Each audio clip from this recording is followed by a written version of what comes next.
Praise the Lord. ஆண்டவராகிய இயேசு கிறிஸ்துவின் நாமத்தினாலே உங்கள் யாவருக்கும் எங்களுடைய அன்பையும் வாழ்த்துக்களையும் நாங்கள் தெரிவித்துக் கொள்கிறோம். கர்த்தர் நல்லவர், அவர் கிருபை என்றும் உள்ளது. இப்பொழுதும் நம்முடைய போதகர் ரெவரண்ட் டாக்டர் விக்டர் விமல் அவர்கள் கர்த்தருடைய செய்தியை உங்கள் மத்தியிலே பகிர்ந்து கொள்வார்கள். நீங்கள் அந்த செய்தியை பார்த்து கேட்டு கர்த்தர் உங்களுக்கு செய்கிற நன்மைகளையும் எங்களோடு கூட நீங்கள் பகிர்ந்து கொள்ளலாம். அடுத்த வாரமும் இதே நாளில் இதே நேரத்தில் இந்த நிகழ்ச்சியை நீங்கள் காண தவறாதீர்கள். கர்த்தர் உங்களை ஆசீர்வதிப்பாராக.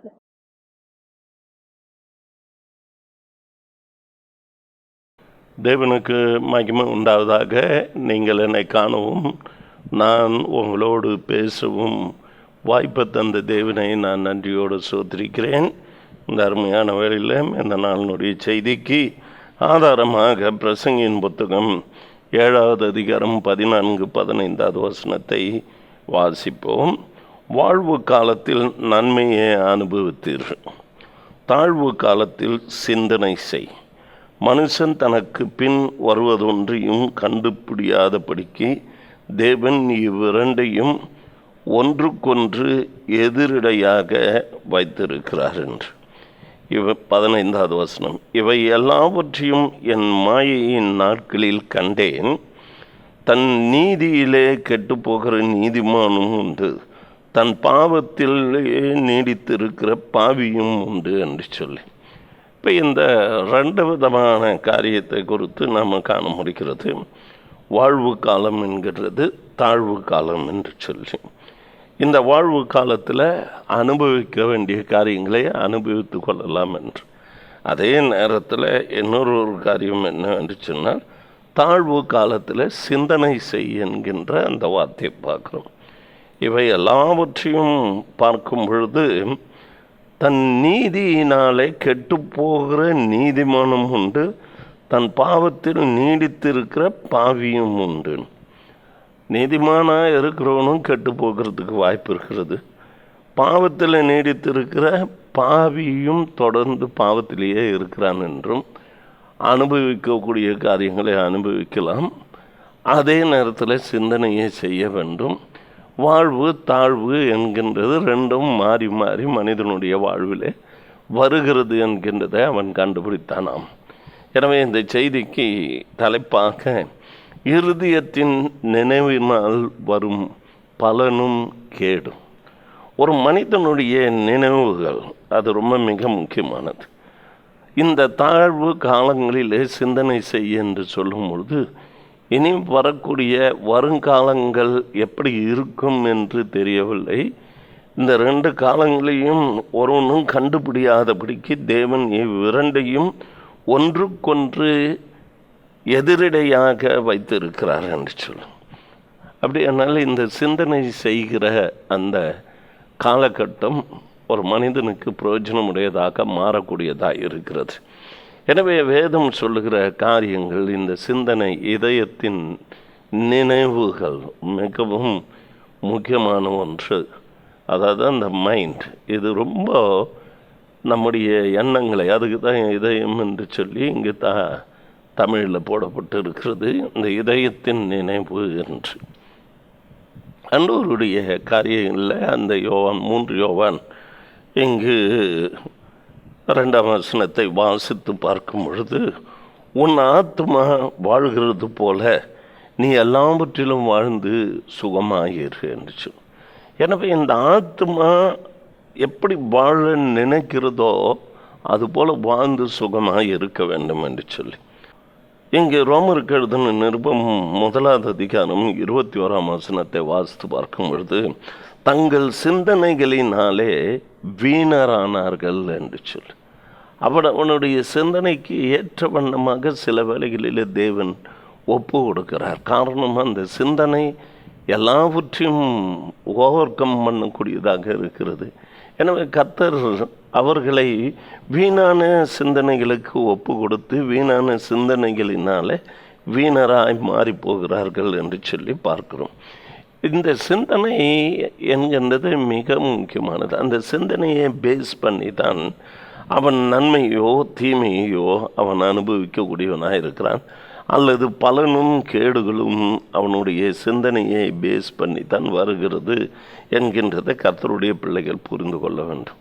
சுத்த இதயம் உள்ளவர்களுக்கு கர்த்தர் நல்லவராகத்தான் இருக்கிறார் என்று சொல்லி சங்கீதம் 73 முதலாவது வசனம் மிக தெளிவாக சொல்லுகிறது. எனக்கு அருமையான கர்த்தருடைய பிள்ளைகளை, சுத்த இருதயமுடைய இஸ்ரவேலருக்கு தேவன் நல்லவராகவே இருக்கிறார் என்று சொல்லி, ஆண்டவர் எப்பொழுதும் நல்லவராகவே தான் காணப்படுகிறார். அடலும் நம்முடைய வாழ்க்கையில் நம்முடைய எண்ணங்கள், சிந்தனைகள், உன் வழியை பார்த்து உன்னை குணமாக்குகிறவர். உன் இருதயத்தின் நினைவு, உன் பேச்சு, இவைகளெல்லாம் கர்த்தருடைய பார்வையில் ஒரு முக்கியமான குறிப்பாக கணக்கெடுப்பாக இருக்கிறது என்கின்றதை நம் கர்த்தருடைய பிள்ளைகள் புரிந்து கொள்ள வேண்டும். அதுதான் நீதிமொழியின் புத்தகம் 14வது அதிகாரம் 30வது வசனத்தை வாசித்து பார்க்கும் பொழுது, இங்கு சொஸ்த மனம் உடலுக்கு ஜீவன், பொறாமைய எலும்புரிக்கு என்று. ஒரு நல்ல மனம், ஆரோக்கியமான மனம் அந்த உடலுக்கு ஜீவனை கொடுக்கக்கூடியதாக இருக்கிறது என்று. அதுவே 15வது அதிகாரம் 13ஆம் வசனத்தை வாசித்து பார்க்கும்போது, மனம் மகிழ்ச்சி முகமலர்ச்சியை தரும், மனோ துக்கத்தினாலே ஆவி முறிந்து போகும் என்று சொல்லி.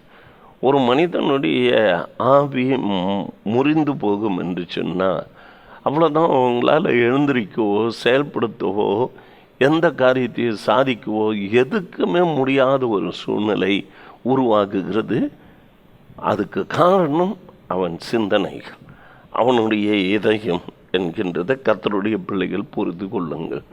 அதைத்தான் பவுல் அப்போஸ்தலன் பிலிப்பியருக்கு எழுதும் பொழுது, பிலிப்பியருக்கு எழுதின நிருபம் 4வது அதிகாரம் 7ஆம் வசனத்தை வாசித்து பார்க்கும் பொழுது, 8ம் வாசித்து பார்க்கும் பொழுது, எல்லா புத்திக்கும் மேலான தேவ சமாதானம் உங்கள் இருதயங்களையும் உங்கள் சிந்தனைகளையும் கிறிஸ்து இயேசுக்குள்ளாக காத்து கொள்ளும் என்று சொல்லி, தேவ சமாதானம் உங்களுடைய இதயங்களிலே காணப்பட வேண்டும். அது மாத்திரமல்ல, அந்த சிந்தனைகளை காத்து கொள்கிறதுக்கு காரணம் என்ன என்கின்றதை 8ஆம் வசனம் சொல்லுகிறது. கடைசியாக சகோதரரே, உண்மை உள்ளவைகள் எவைகளோ, ஒழுக்கம் உள்ளவைகள் எவைகளோ, நீதி உள்ளவைகள் எவைகளோ, கற்புள்ளவைகள் எவைகளோ, அன்புள்ளவைகள் எவைகளோ, நற்கீர்த்தி உள்ளவைகள் எவைகளோ, புண்ணியம் எதுவோ, புகழ் எதுவோ, அவைகளையே சிந்தியுங்கள். தட் மீன்ஸ் என்ன தெரிகிறது? நற்காரியங்களை சிந்திங்க. அப்படி சிந்திக்கும் பொழுது எல்லா புத்திக்கும் மேலான தேவ சமாதானம் நமக்கு கிடைக்கிறது. இந்த சிந்தனை தான் மிக முக்கியமானது. இருதயத்தின் நினைவு தான் மிக முக்கியமானது. இதயம்தான், அவனுடைய மைண்டு தான் நன்மைக்கும் தீமைக்கும் காரணமாக இருக்கிறது என்கிறத கர்த்தருடைய பிள்ளைகளை அறிய வேண்டும். இந்த செய்தி அப்படி தான் உங்கள் மத்தியில் நான் வைக்க விருப்பப்படுகிறேன். மல்கியா தீர்க்கதரிசன புத்தகம் 2வது அதிகாரம் 2ஆம் வசனத்தை வாசித்து பார்க்கும் பொழுது வேதம் சொல்லுகிறது என்ன என்று சொல்லி பார்த்தால், நீங்கள் கேளாமலும் என் நாமத்துக்கு மகிமை செலுத்தும்படி இதை சிந்தியாமல் இருந்தால், அதாவது ஆண்டவருக்கு மகிமை செலுத்த வேண்டும் என்கின்ற எண்ணம் ஒன்று நம்முடைய உள்ளத்தில் தோன்ற வேண்டும். அப்படி சிந்தியாமல் இருந்தால் நான் உங்களுக்குள்ள சாபத்தை அனுப்பி உங்கள் ஆசீர்வாதங்களையும் சாபமாக்குவேன். ஆம், நீங்கள் அதை சிந்தியாமல் போனதினாலே அவைகளை சபித்தேன் என்று கத்து சொல்கிறார். அந்த சிந்தனை, பொல்லாத சிந்தனையும் மாறுபாடான சிந்தனையும் தேவனுடைய பிள்ளைகள் என்கின்ற அந்த நிலைமை மாறி மாறாக வேற விதமான சிந்தனைகளின் நிமித்தமாக நமக்கு வரக்கூடிய பலன் என்னென்றால் சாபம்தான் வந்து கொண்டிருக்கிறது. எனக்கு அருமையான கர்த்தருடைய பிள்ளைகள், வேதம் மிக தெளிவாக சொல்லுகிறதை நாம் அறிய முடிகிறது. அதனால் சங்கீதம் 102:5வது வசனத்தை வாசித்து பார்க்கும் பொழுது அங்கு சொல்லப்படுகிறது பெரும் மூச்சின் சத்தம். இந்த சத்தத்தினாலே என்ன உண்டாகுகிறது என்று சொல்லி பார்க்கும் பொழுது என் எலும்புகள் எல்லாம் ஒட்டி கொள்கிறது என்று சொல்லி. சங்கீதம் 102:5 வாசித்து பார்க்கும்போது, என் பெருமூச்சின் சத்தத்தினாலே என் எலும்புகள் என் மாம்சத்தோடு ஒட்டி கொள்கிறது அப்படியே என்று சொல்லி பார்க்குறோம். அதனால் கவலைகள் அவனை ஒடுக்கக்கூடியதாக இருக்கிறது. அந்த பெருமூச்சை எதன் நிமித்தமாக விடுகிறோம் என்று சொன்னால், நம்முடைய அங்கலாய்ப்பு, நம்முடைய வேதனைகள், சிலருடைய பேச்சுகளிலே வார்த்தைகளிலே ஒரு அங்கலாய்ப்பு காணப்படும். என்னத்த வாழ்க்கை, இந்த பெருமூச்சின் சத்தம். பெரியவர்கள் சொல்லுவாங்க, வீடுகளில் என்னத்தை பெருமூச்சு விட்டுட்டு இருக்கிற அப்படின்னு கடிந்து கொள்வாங்க. அது காரணம் என்னென்னா, அதனுடைய ஆசீர்வாதத்தை அவர்கள் இழக்கக்கூடியவர்களாக இருக்கிறார்கள். அது மாத்திரமல்ல, சங்கீதம் 38:3 வாசித்து பார்க்கும் பொழுது, உமது கோபத்தினால் என் மாம்சத்தில் ஆரோக்கியமில்லை, என் பாவத்தினாலே என் எலும்புகளில் சௌக்கியமில்லை. அதாவது நம்ம ஒரு வழியாக இந்த சிந்தனைகள் சீர்கெட்டு போய் நம்மை வேறு விதத்தில் திருப்பும் பொழுது அது பாவத்துக்குள்ளே நம்மை நடத்தக்கூடியதாக இருக்கிறது. அது நிமித்தமாக நம்முடைய எலும்புகளில் சௌக்கியம் இல்லாமல் போகுகிறது என்று. எலும்புகளில் சௌக்கியம் இல்லை என்கின்ற வார்த்தையினுடைய உட்கருத்துக்களை நினைத்து பார்க்கும் பொழுது, அந்த போன் மேரோ என்று சொல்லுகிறது மிக முக்கியமானது. அதில் தான் ஜீவன் உண்டாயிருக்கிறது. அது ஆரோக்கியமாக இருக்குமானால் நம்முடைய சரீரத்தில் ஒரு நிச்சயமாக ஆரோக்கியம் உண்டாயிருக்கும். எனவே வேதம் சொல்லுகிற இன்னொரு காரியம், ஆதியாகமம் 31:36 வாசித்து பார்க்கும் பொழுது, யாக்கோபு கோபம் கொண்டு எழும்பி லாபானோடு கூட வாக்குவாதம் பண்ணுகிற ஒரு காரியத்தை இந்த இடத்துல பார்க்கிறோம். யாக்கோபுக்கு கோபம் எழும்பி லாபானோடு கூட வாக்குவாதம் பண்ணி, நீ என்னை இவ்வளவு உக்கிரமாய் தொடர்ந்து வரும்படி நான் செய்த தப்பிதம் என்ன, நான் செய்த துரோகம் என்ன என்று சொல்லி. எனவே அந்த சொர்பங்களை தன்னுடைய மனைவி எடுத்து கொண்டு வந்தது நிமித்தமாக அந்த ராகேல் அவைகளை எடுத்து கொண்டு வந்து விட்டால், அதை தேடி வந்த அந்த லாபானோடு கூட யாக்கோபு கோபம். இந்த கோபம் எந்த லெவலுக்கு கொண்டு போகிறது என்று சொன்னால், வாக்குவாதம் செய்யக்கூடிய அளவுக்கு கொண்டு போகிறது. அந்த இரிட்டேஷன் டெவலப் பண்ணும்போது இதெல்லாம் நம்முடைய சரீரத்துக்கு கேடாக அமைகிறது என்கின்றதை கர்த்தருடைய பிள்ளைகள் புரிந்து கொள்ள வேண்டும். அதுதான் இந்த கோபம் வரும் பொழுது நம்முடைய சரீரத்திலேயும் சில சுகத்தை காண முடியாத போகிற நிலைமைகளை கூட காண முடியும். இதில் 2 ராஜாக்கள் 5:11 வாசித்து பார்க்கும்போது, இந்த நாகமானும் குஷ்டரோகி எலிசாவின் இடத்துல வரும்போது, யோர்தான் நதியில் போய் அவன் முழுகி எழுந்திருத்தால் 7 தரம் முழுகி எழுந்திருத்தால் அவன் சொஸ்தமாவான் என்று சொல்லி அவன் சொல்லி அனுப்பும்போது அவனுக்கு கடும் கோபம் வருகிறது. இந்த கோபத்தின் நிமித்தமாக அவன் என்னை தடவி கொடுத்து என்னை சுகப்படுத்துவான்னு பார்த்தா, அவன் வெளியிலேயே வராமல் தன்னுடைய வேலைக்காரனை அனுப்பி போய் அங்கே யோர்தான் நதியில் போகணுன்னு. அப்போ அவனுக்கு கோபம் வந்து அவன் சொல்கிறான், நான் ஸ்நானம் பண்ணி சுத்தமாக்குறதுக்கு இஸ்ரவேலின் தண்ணீர்களை பார்க்கிலும் தமஸ்குவின் நதிகளாகி ஆப்ராமும் பர்பாரம் சிறந்ததல்லவோ என்று சொல்கிறான். இந்த கோபம் என்ன ஆகுது? அவன் கஷ்டம் தீர்ந்துதா என்றால் அவன் கஷ்டம் தீரல. அவன் குஷ்டரோகம் தீர்ந்துதா, அதிலிருந்து விடுதலை பெற்றான்னா விடுதலை பெறவில்லை. ஒரு சின்ன காரியம், ஒரு கீழ்ப்படிதல் மாத்திரம் இருந்திருக்குமானால் அவனுக்குள்ளே இருந்த மேட்டிமை, பெருமை, நாட்டை குறித்து தானே பெருமை, அதனால் உடனடியாக ஒரே பயங்கர டென்ஷனாகி கடுங்கோபமாகி அவன் புறப்பட்டு போனான். நீங்களே எனக்கு அருமையான கர்த்தருடைய பிள்ளைகளை, ஒரு மனிதனுடைய கோபங்கள் அவனுடைய கஷ்டத்தை அல்லது அவனுடைய குஷ்டத்தை நீக்காமல் போனது என்கின்றதை கர்த்தருடைய பிள்ளைகள் புரிந்து கொள்ளும். அதுக்கு பிறகு ஒரு மனிதனுக்கு ஏற்படுகிற காரியங்கள் என்னென்ன, எரிச்சல். இந்த எரிச்சல் என்கின்றது வரும்பொழுது அது ரொம்ப எக்ஸ்ட்ரீம் லெவலுக்கு கொண்டு போகக்கூடியதாக இருக்கிறது. அதாவது யோபனுடைய புஸ்தகம் 5வது அதிகாரம் 2ஆம் வசனத்தை வாசித்து பார்ப்பீர்களானால், கோபம் நிர்மூடனை கொல்லும் என்று. அந்த கோபம், அந்த எரிச்சல் என்ன செய்கிறது என்றால் கொலை செய்யும் அளவுக்கு கொண்டு போகக்கூடியதாக இருக்கிறது. அதைத்தான் ஆதியாகமம் 4வது அதிகாரம் 5-6ஆம் வசனத்தை வாசித்து பார்க்கும்போது, கர்த்தர் காயினையும் அவன் காணிக்கையும் அங்கீகரிக்கவில்லை.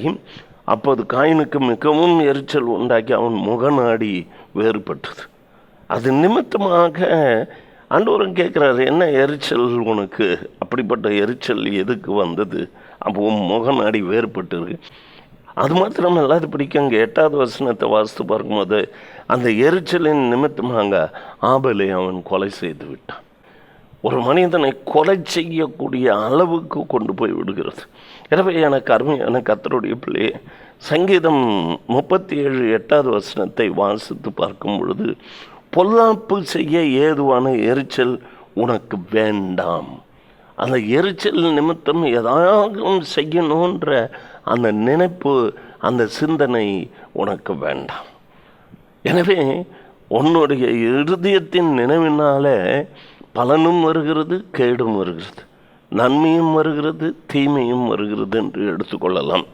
எங்கு வேதம் சொல்லுகிறது, 38:7 வாசிக்கும் பொழுது, இந்த கோபம் அடைகிறதுனால வருகிற சரீர பிரகாரமான பலவீனங்கள் என் குடல்கள் எரிபந்தமாக எரிக்கிறது. டென்ஷன், கோபம், எரிச்சல், இது எங்கே எடுத்துன்னு போய் விடுதுன்னா அல்சர் ஃபார்ம் ஆகிற அளவுக்கு கொண்டு போய் விடுகிறது. என் மாம்சத்தில் ஆரோக்கியம் இல்லை என்று சொல்லுகிறான். எனக்கு அருமையான கர்த்தருடைய பிள்ளையே, சிலர் நம்ம கூட பேசின்னு இருக்கும் போதே, அவர் ரொம்ப பிபி பேஷண்ட்ப்பா, எரிச்சலாகிட்டு இருக்கிறான், ரொம்ப கோபம் இருக்குது, எரிச்சலாக இருக்குது. இன்னும் சில பேர் கிராமத்தில் வேறு விதமான வார்த்தைகள்லாம் பயன்படுத்துவாங்க. அது டென்ஷனை உண்டு பண்ணக்கூடிய ஒன்றாகி இருக்கிறது. என் மாம்சத்தில் ஆரோக்கியம் இல்லை, எரிபந்தமாக எரிகிறதாம். ஏன்னா கோபப்பட்டு உள்ள அல்சர் ஃபார்ம் ஆகுகிறதுக்கான ஒரு சான்சஸ் இருக்குது. எனக்கு அருமையான கர்த்தருடைய பிள்ளைகளை, அது மாத்திரமல்லாதபடிக்கு இங்கு வேதம் சொல்லுகிற காரியத்தை பார்க்கும்பொழுது, சங்கீதம் 31:10 வாசித்து பார்ப்பீர்கள் என்று சொன்னால், என் பிராணன் சஞ்சலத்தினாலும் என் வருஷங்கள் தவிப்பினாலும் கழிந்து போயிற்று. என் அக்கிரமத்தினாலே என் பலன் குறைந்து என் எலும்புகள் உலர்ந்து போயிற்று.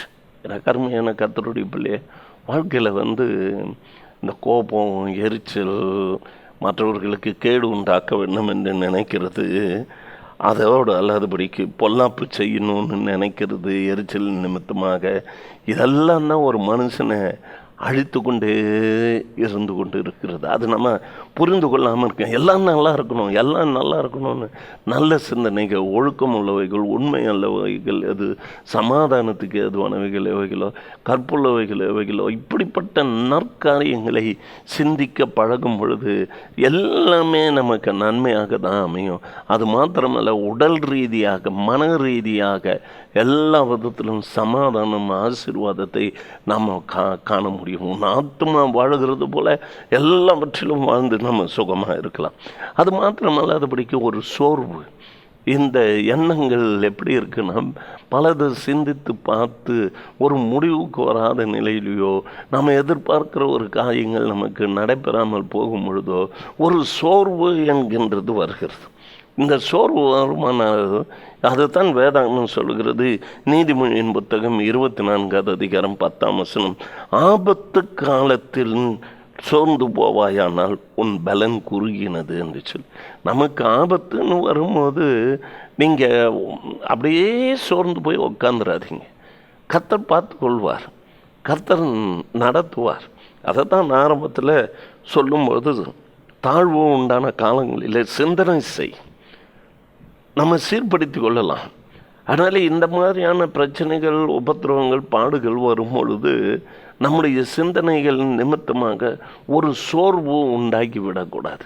அதை பிக்கப் பண்ண பாருங்கள். எனக்கு கர்த்தருடைய பிள்ளை, நீதிமொழியின் புத்தகம் 14வது அதிகாரம் 30வது வசனத்தை வாசித்து பார்ப்பீர்களானால், பொறாமை குணம், இதெல்லாம் நமக்கு தேவையில்லாத ஒரு காரியம்.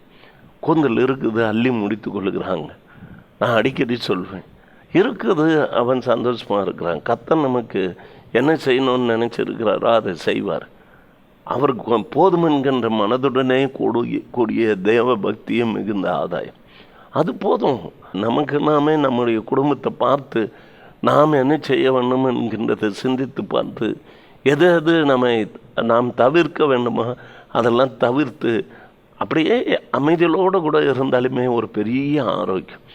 என்னதான் பண வசதியாக மற்றவங்க இருக்கிறாங்க, இன்னொருத்தரை ஏமாத்துறாங்க, வஞ்சித்தாங்க, அவங்க நல்லா இருக்காங்க, அப்படி இப்படின்னா அவர்களுக்கு வீணான செலவு காத்து கொண்டு இருக்கிறது. நீங்கள் உங்களுக்கு தெரியுமோ தெரியாதோ, ஏதாவது ஒரு விதத்தில் பண செலவு விரயம் ஆகி கொண்டே இருக்கும். மெடிக்கலாக ஏதாவது ஒரு எக்ஸ்பென்சஸ் அவங்க அதை விட அதிகமாக செலவு பண்ணுறாங்க. ஆனால் நல்ல மனம் உள்ளவனுக்கு அவன் ஆரோக்கியமாக இருக்கிறதுனால வேண்டாத எக்ஸ்பென்சஸ் எதுவுமே இல்லாமல் ரொம்ப நல்லா இருக்கிறான். நோயற்ற வாழ்வே குறைவற்ற செல்வம் என்று சொல்லுகிறது போல் நம்முடைய வாழ்க்கையில் நோய் இல்லாமல் வாழ்கிற ஒரு வாழ்வு, உன் ஆத்மா வாழுகிறது போல எல்லாவற்றிலும் வாழ்ந்து சுகமாக இருக்கும்படி, அதுதான் ரொம்ப மிக முக்கியமானது. ஒரு மனிதனுக்கு ஆரோக்கியமும் சுகமும் தேவன் கொடுத்து அவனை தேவன் பாதுகாப்பார் என்று சொன்னால் அவனுடைய இதயத்தின் நினைவு மிக முக்கியமானது. அவனுடைய இதயத்தின் நினைவுகளை தூரத்தில் இருந்து பார்க்குற கர்த்தர். நீ எல்லாரும் நல்லா இருக்கணும்னு நினைங்க. அதாவது இவங்க தான் அவங்க தான் என் சொந்த பந்தம் தான் நல்லா இருக்கணும்னு இல்லை. அசலால் எக்ஸ் ஆர் ஒய் யாராக இருந்தாலும் சரி, எந்த மார்க்கத்தை சார்ந்தவர்களாக இருந்தாலும் சரி, பார்க்கும்போது நல்லா இருக்கிறீங்களா அப்படின்னு விசாரிங்க. நல்லதை நினைங்க, எந்த கேடும் நினைக்க வேண்டாம். நீங்கள் நல்லா ஆரோக்கியமாக இருப்பீங்க. அதுதான் சொல்லப்படுகிறது பொறாமை எலும்புருக்கி நோய். இந்த நீதிமொழியின் புத்தகம் 14வது அதிகாரம் 23ஆம் வசனம், உன் உதடுகளின் பேச்சு வறுமையை தரும். சும்மா பேசிட்டு இருக்காங்க, அன்வான்ட் தாட்டுக்கு இடம் கொடுத்து நிறையா பேசிட்டு இருந்து தரித்திரராக மாறி போகும். வீண் வார்த்தைகள், உன் வார்த்தைகளினால் எப்படிப்பட்டாய் என்று சொல்லுகிற அந்த கணக்கின்படியாக சில வேளைகளில் நம்முடைய வார்த்தைகளே நமக்கு ரிவர்ஸாக மாறிடும். ஏன்னு சொன்ன ஒரு வீட்டை பார்த்து அந்த வீட்டை ஆசீர்வதியுங்கள் என்று சொல்லப்பட்டிருக்கிறது. அது நீங்கள் கூறின சமாதானம், அந்த ஆசீர்வாதம் அதற்கு பாத்திரமாக இருக்கும் என்று சொன்னால் அந்த வீட்டில் அந்த சமாதானம் தாங்கும். ஆனால் அதுவே சாபம் என்கின்ற அளவுக்கு அந்த வீட்டை சபித்தா அல்லது வேறு விதமாக நடந்தால் என்ன நடைபெறும் என்று சொன்னால் அந்த வீடு அபாத்திரமாக இருக்குமானால் நீ கூறின சமாதானம் உன்னிடத்துல திரும்பி வந்துடும். அதே நேரத்தில் ஒருத்தரை பற்றி சபிச்சிங்க, சாபத்து உள்ளாக்கும்படிக்காக பேசுனீங்க, அப்படி உங்கள் சிந்தனைகள் தவறாக இருக்குமானா அது அந்த இடத்துக்கு போயிட்டு அதுக்கேற்ற பாத்திரமாக அவன் இல்லைன்னா நீங்கள் கூறின சாபம் நமக்கு தான் ரிவர்ஸ் ஆகும். அதனால் முடிந்த அளவு உங்கள் சிந்தனைகளை எல்லாமே தற்காத்து கொண்டு சமாதானத்துக்கு ஏதுவாக நினைத்து வாழ்க்கையை நடத்தி பாருங்க. உங்களுக்குள்ள ஆசீர்வாதம். உதடுகளின் பேச்சு வறுமையை மாத்திரம்தான் தரும். வீணாக பேசிட்டு இருக்காதீங்க. அந்த பேச்சை நிறுத்தி பிரயோஜனமானது அதாவது இருக்குமானா அதை பேசுங்க.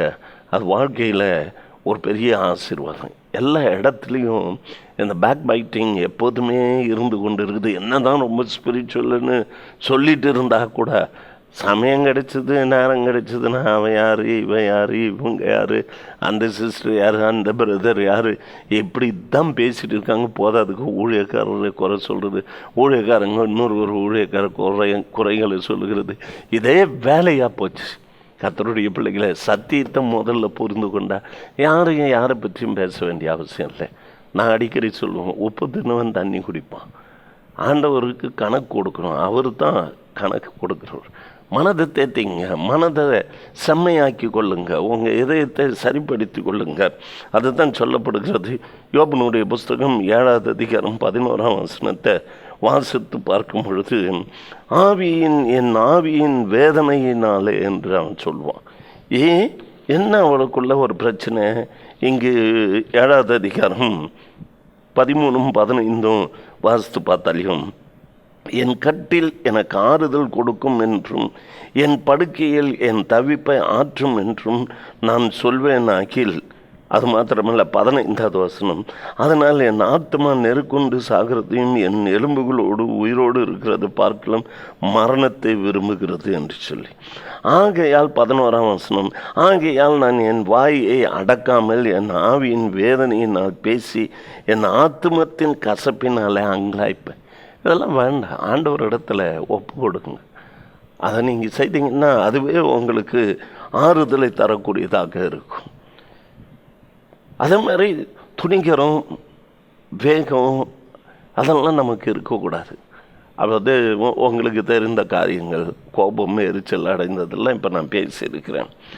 மார்க் 5ஆம் அதிகாரம் 27ஆம் வசனத்தை வாசித்து பார்க்கும்போது, அந்த பெரும்பாடு உள்ள ஸ்திரீ உள்ளத்தில் எண்ணிக்கொண்டிருந்தா மனசில் எப்படி ஆகிலும் அவரை போய் நான் தொட்டால் சுகமாவேன் என்கின்ற எண்ணம் அவளுக்குள் இருந்தது. அதை தான் மத்தேயு 9:21 எண்ணிக்கொண்டு இருந்தாள் என்று சொல்லி, அவருடைய வஸ்திரத்தை தொட்டாள் என்று சொல்லி, அவள் ஆண்டவருக்கு முன்பாக தன்னுடைய மனதை திறந்து உண்மையெல்லாம் சொன்னாலாம். அந்த ஸ்திரீயானவள் சுகமானாள் என்று சொல்லி பார்க்கிறோம். எனவே எனக்கு அருமையான கர்த்தருடைய பிள்ளைய, சொஸ்த மனம் உடலுக்கு ஜீவனாக இருக்கிறது. மன துக்கத்தினால ஆவி முறிந்து போக்கக்கூடியதாக இருக்கிறது. எல்லாமே நம்முடைய கையில் தான் இருக்குது, நம்முடைய சிந்தனையில் தான் இருக்குது, நம்முடைய இதயத்தில் தான் இருக்குது. கர்த்தருடைய பிள்ளைகளை நாம் இந்த ஆத்மா, இந்த இதயத்தின் நினைவுகள் எப்படி வாழ்கிறதோ அதுபோல் நீ எல்லாவற்றிலும் வாழ்ந்து சுகமாக இருக்கும்படிக்கு என்று சொல்லி அவன் சொன்னது போன்று. எனவே இந்த அருமையான வேலையிலும் கூட வேதம் சொல்லுகிறதை பார்க்கும்போது, சங்கீதம் 22-24 வசனத்தை வாசிக்கும்போது, உபத்திரவப்பட்டவனுடைய உபத்திரவத்தை அவர் அற்பமாக எண்ணாமலும் அருவறுக்காமலும் தம்முடைய முகத்தை அவனுக்கு மறைக்காமலும் தம்மை நோக்கி அவன் கூப்பிடுகையில் அவனை கேட்டறிவார். உனக்குள்ள இருக்கிற பிரச்சனையினால் அங்கலாய்க்காதீங்க, மனதை தேத்திக்கிங்க. கர்த்தர் உங்களுடைய ஜெபத்தை கேட்டு உங்களுக்கு பதில் கொடுப்பார், ஆரோக்கியத்தையும் பலனையும் கொடுப்பார். எல்லாம் டோட்டலாக இங்கே தான் இருக்குது. இந்த ஆத்மாவில் இருக்குது, இந்த இதயத்தில் இருக்குது, இந்த சிந்தனையில் இருக்குது. நம்முடைய சிந்தனை சரியாக இருக்குமானால் எல்லா விதத்திலும் நாம் ஆரோக்கியமாக இருக்கலாம். நாம் ஜெபிப்போம். நல்ல தேவனாகிய கர்த்தாவே, உம்மை நன்றியோடு சோதரிக்கிறேன், துதிக்கிறேன். இதயத்தின் நினைவினால் வரும் பலனும் கேடும் என்கின்ற தலைப்பின் கீழாக இந்த நினைவுகளும் இந்த கோபம், எரிச்சல், இப்படிப்பட்ட செயல்பாடுகள் நிமித்தமாக வருகிற வேதனைகள், கஷ்டங்கள், உபத்திரவங்கள், அதோடு அல்லாதபடிக்க அவர்கள் அவனுடைய ஆத்மா எப்படி வாழ்கிறதோ அது போல வாழ்ந்து சுகமாக இருக்கும்படிக்கு என்று சொல்லியும், ஏதோ சுத்த இருதயம் உள்ள இஸ்ரவேலருக்கு தேவன் நல்லவராக இருக்கிறார் என்கின்றது போல இந்த சுத்த இதயம் ஒரு மனிதனுக்குள்ளே காணப்படும் பொழுது நல்ல தேவனாகிய கர்த்தர் நல்ல ஈவுகளை கொடுக்கக்கூடியவராயும் ஆசீர்வதிக்கக்கூடியவராயும் இருக்கிறார் என்கின்றதையும், ஏதோ தனிப்பட்ட முறையில் தனியாக அவன் சிந்திக்கும் போது, எரிச்சல் அடையும் போது, கோபம் உண்டாகும் போது, இங்கு அவனுடைய சரீரத்துக்குள்ளேயே உண்டாக்குகின்ற கெமிக்கல் ஆக்ஷன்ஸ் எப்படி என்று சொல்லியும், அது நிமித்தமாக வருகின்ற பிரச்சனைகள், போராட்டங்கள் என்ன என்கின்றதையும் குறித்து நாங்கள் வேதத்தின் வாயிலாக பார்த்தோம். எனவே கர்த்தாவே, இந்த சத்தியத்தை கேட்டுக்கொண்டு இருக்கிற கர்த்தருடைய பிள்ளைகள் எல்லாம் பொறுமையோடு கூட நிதானத்தோடு கூட செயல்படத்தக்கதாக கர்த்தர் கிருபை பாராட்டி வழி நடத்துவீராக. இயேசுவின் நாமத்தில் பிதாவே, ஆமென். ஆமென். Price Lord. கர்த்தர் உங்களை ஆசீர்வதிப்பாராக. ஆமென். இப்பொழுது நீங்கள் பார்த்த இந்த செய்தி உங்களுடைய வாழ்க்கைக்கு ஆசீர்வாதமாக இருக்கும். நீங்களும் எங்களோடு கூட தொடர்பு கொள்ளலாம். எங்களுடைய விலாசம் ரெவரண்ட் டாக்டர் விக்டர் விமல், சோசன் generation assembly, number 97 church street, Govindaraj Nagar, Bagayam, Vellore 632002, Tamil Nadu, south India. எங்களுடைய தொலைபேசி எண்கள் 0416226119 அல்லது 9443346119. கர்த்தர் தாமே உங்களை ஆசீர்வதிப்பாராக. ஆமென்.